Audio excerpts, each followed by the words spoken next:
On va poursuivre avec un vœu de l'UMP portant sur la nécessité d'associer l'ensemble des élus de l'arrondissement au projet d'installation de caméras vidéo tranquillité dans le 18e. Monsieur Bournazel. Monsieur Bournazel. Merci, Monsieur le maire.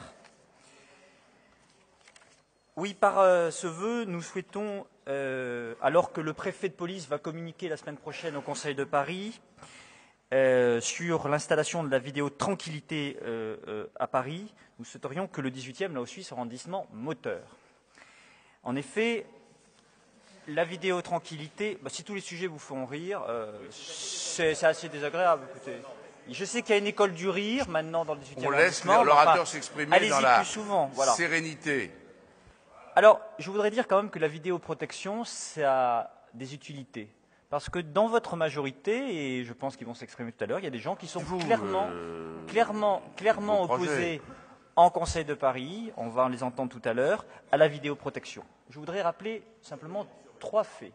À la vidéosurveillance, oui, protection, tranquillité, c'est la même chose. Quand on protège, on tranquillise. Et quand on surveille, on protège et on tranquillise. Oui, ça fait partie des fondamentaux. Effectivement, la sécurité est le premier droit des citoyens. Il faut relire la Déclaration des droits de l'homme et des citoyens de 1789, Monsieur Garel. Je vais vous donner 3 exemples. Le 17 septembre 2008. Je dis ça depuis longtemps, moi. Ouais. Le 17 septembre 2008, interpellation en flagrant délit d'un individu pour tentative de vol à main armée dans une bijouterie. Il a été déféré au parquet de Paris parce qu'il a été identifié par la vidéosurveillance. Sans cela, il courrait toujours dans les rues de Paris. Le 8 septembre 2008, dans notre arrondissement, une personne était rouée de coups à une terrasse de café par des individus. Grâce à la vidéo, il a été interpellé. Sans la vidéo, il courait encore dans les rues. Le 13 septembre 2008, un vol à main armée. 4 individus cagoulés prenaient la fuite dans un véhicule. Grâce à la vidéosurveillance, tranquillité, comme vous voulez l'appeler. Non, mais ce n'est pas une plaisanterie. Ce sont des gens qui ont été arrêtés, déférés au parquet de Paris, parce que, justement, la vidéoprotection, la vidéotranquillité, dont vous moquez tant l'existence, a pu prouver leur acte de délinquance ou de criminalité. Sans ça, ils couraient encore dans la rue. Pire, même... pour prendre une comparaison, dans le métro londonien, lorsque la vidéo tranquillité, par exemple, a été installée, on a multiplié par 5 le nombre d'arrestations de vols à l'arraché. Eh bien, prenons exemple. La vidéosurveillance dont vous parlez tant protège. Et revenons aux fondamentaux. Un délinquant en acte de délinquance ou en acte de criminalité, c'est fait pour être condamné. Et la vidéotranquillité est un outil indispensable que tous les bords politiques dont toutes les nations européennes ont appliqué. Nous souhaiterions donc que dans le cadre de la communication du préfet de police, où un grand plan de vidéotranquillité va être lancé à Paris, que le 18e arrondissement soit l'arrondissement à la pointe de la lutte contre l'insécurité. Merci beaucoup, Monsieur Bournazel. Votre vœu, je le rappelle, porte sur la nécessité d'associer l'ensemble des élus, ce qui veut dire qu'il ne l'a pas été, de l'arrondissement au projet d'installation des caméras de vidéotranquillité dans le 18e. Donc, soit c'est un vœu sur le fond, soit c'est un vœu sur la forme et notamment sur la manière dont le préfet de police aborde le débat. Donc, je vais demander à Félix Bépeau de répondre, puis après il y aura des orateurs qui vont s'inscrire, j'en suis sûr, même si je demande de faire rapide, mais enfin, quand même, en termes de présentation, je veux dire, pour le bon fonctionnement du Conseil, je vous rappelle qu'il faut quand même plutôt présenter le vœu qu'on a déposé, plutôt qu'un vœu sur la vidéotranquillité, où je crois qu'il y aura des expressions différentes ici, mais il n'y a pas eu refus du maire de Paris de la vidéotranquillité, pour peu que ce soit dans des conditions transparentes, conformes aux libertés et utiles. Mais là, vous faites un vœu, on a l'impression que vous nous collez le fait qu'on serait contre la vidéosurveillance, alors que ce n'est pas vrai, et que vous vous exonérez, en tout cas vos amis, pardonnez-moi, je compte parmi vos amis, et ça ne me dérange pas, le préfet de police, qui pour l'instant n'a pas appelé le maire du 18e pour savoir ce qu'il pensait de son plan dans le 18e, pardonnez-moi. Je pensais que c'était pour m'aider, moi, que vous faisiez ce vœu. Et du coup, c'est pas vrai. Alors, je vais donner la parole à Félix Bépeau. Oui, merci Monsieur le maire. Effectivement, donc en écoutant Monsieur Bournazel, j'ai envie de dire que son vœu arrive trop tôt ou trop tard. Trop tard parce que la réflexion est déjà engagée et il aurait été intéressant que le préfet de police consulte les collectivités, en particulier le Conseil de Paris et les maires d'arrondissement, bien avant que de proposer effectivement son projet lundi prochain. Trop tard parce qu'effectivement lundi il sera présenté et on verra bien, puisqu'il est dans les intentions du préfet de police d'engager une concertation avec les collectivités. On nous parle d'une réunion publique ou de quelques réunions publiques. C'est plutôt inquiétant, mais comme vous le disiez, Monsieur le maire, je vais revenir sur la forme et sur le fond. Sur la forme, effectivement, on voit bien que le vœu peut nous inciter à remplacer le nécessaire débat sur des choses qui sont quand même importantes et de se concentrer sur, je dirais, un vœu qui cache un peu la forêt, en nous faisant reprendre des discussions sur des choses qui sont, en tout cas, dans la majorité municipale, presque déjà tranchées. J'y reviendrai tout à l'heure. Ce vœu, sur la forme, laisse entendre que la responsabilité de ce projet pourrait incomber au maire d'arrondissement ou au Conseil de Paris, ce qui est complètement faux, puisque c'est une initiative de la préfecture de police. Et je rappelle qu'effectivement, sur ce dossier-là, seul le préfet de police pourra s'exprimer et retenir un certain nombre de choses. Donc là-dessus, il faut vraiment que les choses soient claires, qu'on ne nous donne pas de leçons sur la vidéoprotection. En l'occurrence, c'est un engagement du maire de Paris dans le cadre de cette campagne, et personne n'a dit autour de la table et ne dira, en tout cas en ce qui concerne une grande partie de la majorité municipale, qu'effectivement, il y a des gens qui sont contre la vidéoprotection, la vidéotranquillité. J'y reviendrai tout à l'heure. Sur le fond, Monsieur Bournazel, je répète qu'effectivement, c'est un engagement de campagne. Nous avons toujours insisté sur le fait que ce type de projet devait se faire dans le cadre du respect strict des libertés publiques et que, en l'occurrence, le débat qui peut paraître débat sémantique sur vidéotranquillité, vidéosurveillance, montre bien qu'on n'est pas forcément tous sur la même longueur d'onde sur l'utilité de ce genre de choses. Et en l'occurrence, sur la localisation, sur les localisations qui vont nous être proposées, il aurait été intéressant de consulter les maires d'arrondissement et le maire de Paris.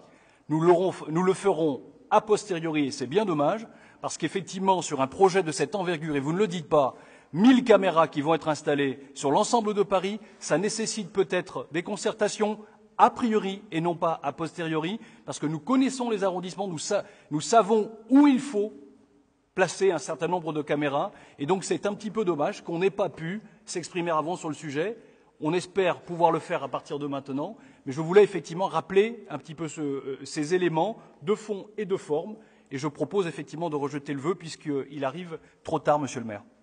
Oui, je vais donner la parole à Yann Brossat. Je rappelle que, moi je dis les choses franchement, j'assume, dans le programme municipal que j'ai présenté aux électeurs en mars dernier, il y avait le programme de vidéo tranquillité. Bien. Non, mais si ça vous avait échappé, je vous le rappelle.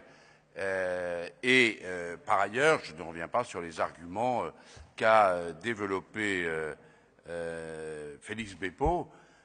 Je suis un peu surpris de la démarche. Ce n'est pas tout à fait comme ça, à mon avis, qu'il faut procéder. Et je suis d'autant plus surpris. Alors là, votre vœu, franchement, c'est un vœu que je ne comprends pas. Parce qu'en gros, vous demandez à être associé, puisque c'est l'ensemble des élus de l'arrondissement. C'est très bien que vous soyez associé, mais nous, on ne l'est pas. Donc c'est ça qui est ennuyeux, quand même, que le maire, modeste maire d'arrondissement, le maire de Paris, ne sont pas, eux, associés à la réflexion préalable. Donc je pense que vous auriez dû rédiger un vœu de réprobation en direction du préfet de police. Mais vous n'êtes pas allé jusque-là. Monsieur Brossoit. Quelques mots. D'abord, si Monsieur Honoré me permet de parler, cette question de la vidéosurveillance ou de la vidéoprotection, comme vous voudrez, elle suscite un vrai débat et un débat de fond. Or, le problème de votre vœu, c'est qu'il porte sur les conditions de mise en place du plan 1000 caméras, dont pour l'instant nous n'avons pas grand-chose, puisque c'est au Conseil de Paris de lundi et de mardi prochain, de lundi en l'occurrence, qu'on en parlera. Donc on a besoin de débat de fond. On a d'autant plus besoin de débat sur cette question que, à mes yeux, elle n'est pas évidente. Écoutez, moi, je parle pour les élus communistes, on est profondément attaché à la sécurité des habitants et au fait que, effectivement, quand on habite dans un quartier populaire, on puisse rentrer chez soi tranquille. et c'est bien à l'aune de cette exigence-là qu'on jugera le plan 1000 caméras. Est-ce que le plan 1000 caméras permettra d'améliorer la sécurité des habitants de Paris? Moi, j'ai des doutes pour plusieurs raisons. D'abord, vous avez parlé tout à l'heure de Londres. Vous savez qu'à Londres, il y a 400 000 caméras. Pas 1000 caméras, 400 000 caméras. Or, les études, y compris les études de Scotland Yard, ne permettent pas de valider l'efficacité de la vidéosurveillance. Deuxièmement, il y a la question du coût. On n'en parle pas. On n'en parle pas du coût. Mais qui payera? Dans quelle mesure est-ce qu'on ne peut pas imaginer que la préfecture de police demandera à la ville de Paris de mettre la main à la poche, alors qu'on peut dire que qu'on contribue déjà très largement au budget de la préfecture de police, qui a augmenté, notre contribution a augmenté de 48% au cours de la dernière mandature. Et puis, dernière chose, sur les effectifs policiers, parce que est-ce qu'on ne peut pas imaginer aussi que la préfecture de police profitera de la mise en place du plan 1000 caméras pour nous supprimer des postes de policiers? Moi, je suis profondément attaché à ce qu'on ait de la présence policière dans les quartiers, parce que je considère que c'est effectivement efficace et que c'est la présence humaine qui permet de résoudre bon nombre de problèmes, beaucoup plus que les moyens techniques dont on parle en ce moment. Voilà au moins 3 raisons qui font que j'ai des doutes extrêmement sérieux, et c'est le cas du groupe communiste, on le redira lundi prochain au Conseil de Paris, sur ce plan 1000 caméras. Merci beaucoup. Daniel Fournier, puis Dominique Lamy, puis Laurence Goldgrab. Et là, on va arrêter, hein, je vous le dis, moi. Bon. Alors, c'est vrai que la préfecture de police va présenter un plan dit de vidéoprotection pour Paris, au Conseil de Paris, au prochain Conseil de Paris du 21 octobre. Un plan avec 1000 caméras. Est-ce à dire qu'il n'y a rien? Ben non, il y a déjà 120 caméras sur la voie publique, 120 caméras mobiles embarquées, 206 caméras propriété de la ville de Paris, 9500 caméras couvrant les réseaux de transport RATP, SNCF, 114 caméras au Parc des Princes, etc. Donc, il est question de les doubler d'ici 2009. Et notre réflexion à nous est assez simple. C'est-à-dire que, pour notre part, la question d'associer ou non les élus est une question qui nous importe, mais pour nous, ce n'est pas vraiment la bonne question. C'est sur le fond que nous sommes en désaccord. C'est-à-dire que c'est une question, c'est une société qui se met en place sous nos yeux, une société de surveillance, une société de fichage, une société de contrôle qui est en train de se développer, et cela au nom justement de la protection, de la tranquillité. On n'est pas avare de mots qui seraient là pour nous rassurer, alors que l'installation est vraiment faite pour nous inquiéter. Et je pense qu'elle inquiète de très nombreux citoyens. Alors je crois que notre position est une position de principe. C'est vrai que Big Brother, nous n'en voulons pas plus dans le 18e que dans tout Paris. Nous préférons la prévention, nous préférons l'intervention humaine en amont et en aval, et peut-être une autre utilisation de nos impôts locaux. Merci. Dominique Lamy. Je m'étonnais de l'empressement du préfet à cette mise en place, alors que, par ailleurs, depuis 4 ans, nous lui demandons l'installation d'un radar sur le boulevard Ney, qui, là, tous les ans, fait des morts, sans ordinateur. Donc là, je ne comprends pas cette différence de traitement. On a, là aussi, des accidents qu'on considère maintenant comme des homicides, très grande vitesse, plus de 50 km/h de dépassement de la limite autorisée. C'est un homicide maintenant. Donc là, on a des 2 poids et 2 mesures en matière de traitement d'un certain nombre de délits sur le territoire du 18e arrondissement. Je vous répète, depuis 4 ans, nous faisons cette demande de mise en place d'un radar porte de la Chapelle, et depuis 4 ans, 2 préfets successifs nous informent régulièrement de l'avancée du dossier. Merci. C'est Porte Montmartre qu'on avait demandé, je crois, le radar. On avait fait un vœu. Laurence Goldgrab. Oui, moi, la concertation avec les habitants, les élus, etc., je veux bien, mais encore faudrait-il savoir de quoi on parle. La vidéosurveillance ou vidéoprotection, on l'a dit tout à l'heure, ne peut avoir lieu que s'il y a un respect d'une éthique.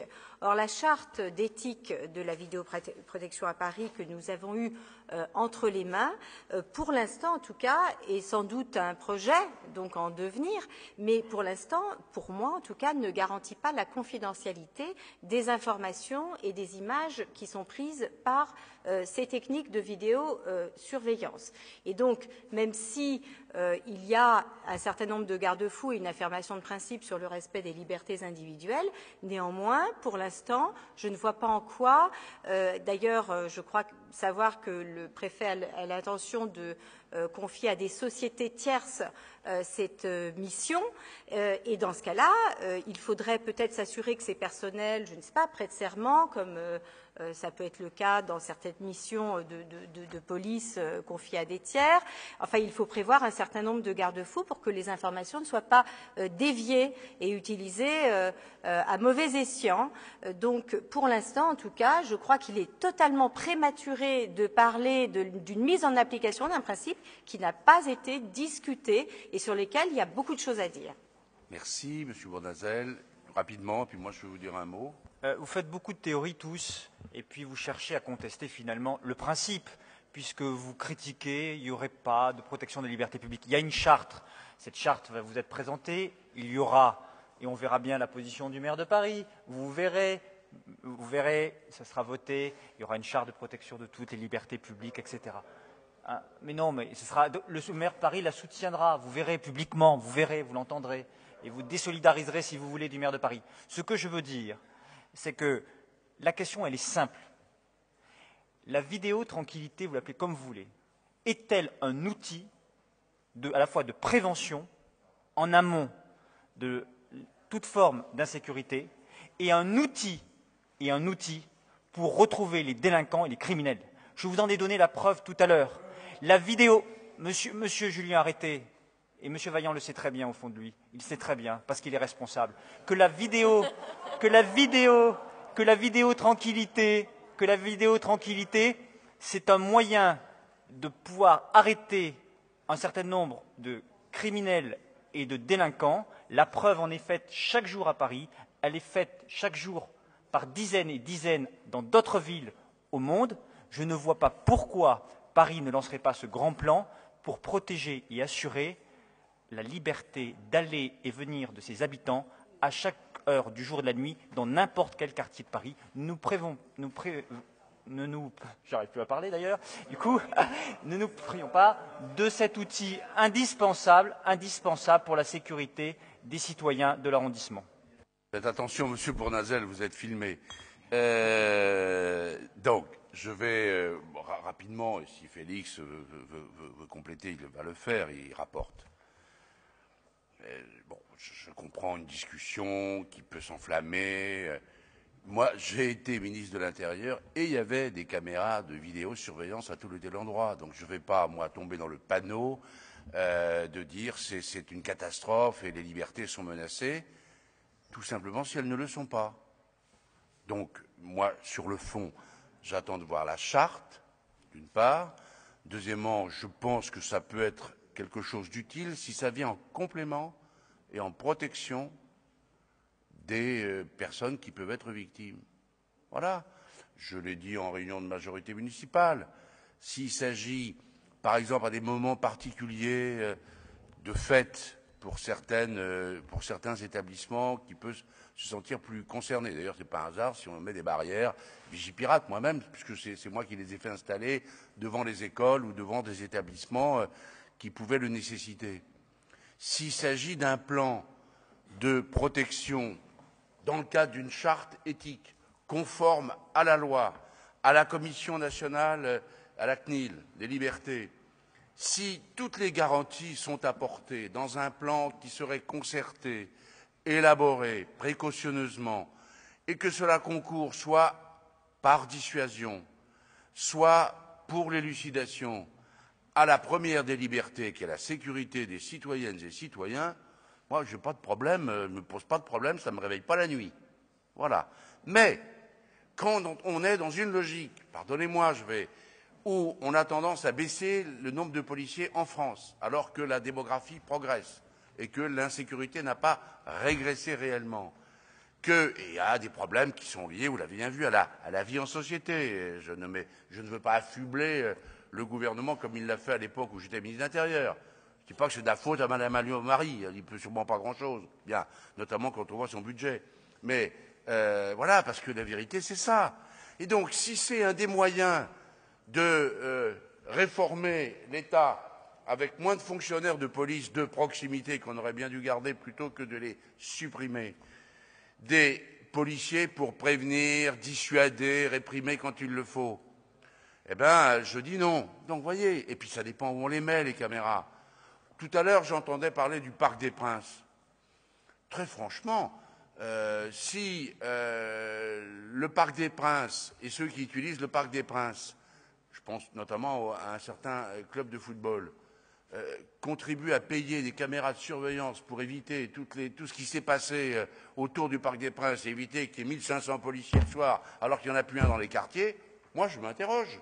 Parce que quand on foot, bon, si on n'y va pas avec des machins dans les musettes ou des objets contendants ou des banderoles racistes, on craint pas d'aller au Parc des Princes pour voir un match de foot et si ça concourt à protéger de ces actions de hooligans ou de je ne sais quoi, moi je trouve ça pas mal. Franchement, il y a des caméras aujourd'hui installées dans des lieux privés, dans des grands magasins, et pourtant il y a des gens qui y vont. Donc, mais après, c'est qu'est-ce qu'on fait de la bande, combien de temps on la garde, qui en a l'utilisation. Ah, c'est des problèmes que Laurence Goldgrabe évoquait, la charte éthique. C'est pour ça que le maire de Paris l'a mis dans son programme parisien, que nous-mêmes dans le 18e, nous l'avons mis, faut-il le rappeler, dans les documents de premier et de second tour. Simplement, après, comment on élabore ce plan et qui paye, c'est des questions qu'il faut poser, effectivement. Et là, je dirais que le compte n'y est pas. Et c'est, pardonnez-moi, là, Monsieur Bournazel, je suis désolé, que ce vœu m'apparaît vraiment complètement décalé. C'est que vous nous faites un vœu pour nous dire qu'il faudrait que nous soyons, nous les élus, associés à l'élaboration d'un plan qui s'est fait dans notre dos, dans le secret. Je sais ce que c'est que d'être préfet de police, c'est pas simple, hein. Mais voilà, ça va pas. Alors, si c'était un vœu pour dire au préfet de police, ça va pas comme ça, il faut s'y prendre autrement, et il faudrait que les élus parisiens et d'arrondissement soient associés à l'élaboration de votre plan dans le cadre d'une charte discutée, contractualisée, moi je verrais les choses différemment. Mais là, en l'occurrence, vous faites un vœu en direction de qui? En direction quasiment du maire de Paris et de nous et de moi, pour dire on veut être associés, nous, l'ensemble des élus. Mais attendez, moi j'y suis pas associé. Je n'ai pas le moindre idée d'où le préfet de police veut installer des caméras dans le 18e. Et vous voulez que je vote votre vœu? Non, voilà. C'est frappé au coin du bon sens. Félix Bépeau. Oui, Monsieur le maire, je voudrais simplement rappeler deux choses. D'abord, effectivement, la charte éthique dont parlait Laurence Goldgrabe, je crois que c'est hier qu'il est arrivé sur les tables, donc pour pouvoir entamer la discussion, c'est un petit peu tard. Donc la charte éthique, bien évidemment, comme le disait le maire, c'est quelque chose qui mérite effectivement qu'on puisse s'y atteler. Deuxième chose, dans ce que vous avez dit, Monsieur Bournazel, il n'y a pas de vote sur le sujet. Je rappelle que la décision sera prise par le préfet, qu'il y ait débat ou pas. Ensuite, je voudrais vous dire que sur le vœu et le principe même du vœu qui parle d'autre chose, c'est bien ce qu'on disait, c'est-à-dire que c'est l'arbre qui cache la forêt. On parle, sans doute un débat nécessaire. On le voit bien ici, à travers les différentes remarques, on voit bien que ce sujet est un sujet suffisamment important pour qu'on puisse en débattre. Simplement, le vœu ne le permet pas et attendons lundi pour voir exactement les propositions avant d'en discuter. Merci. Qui est pour le vœu? Qui est contre? Qui s'abstient? Qui ne participe pas au vote? Il n'est pas adopté.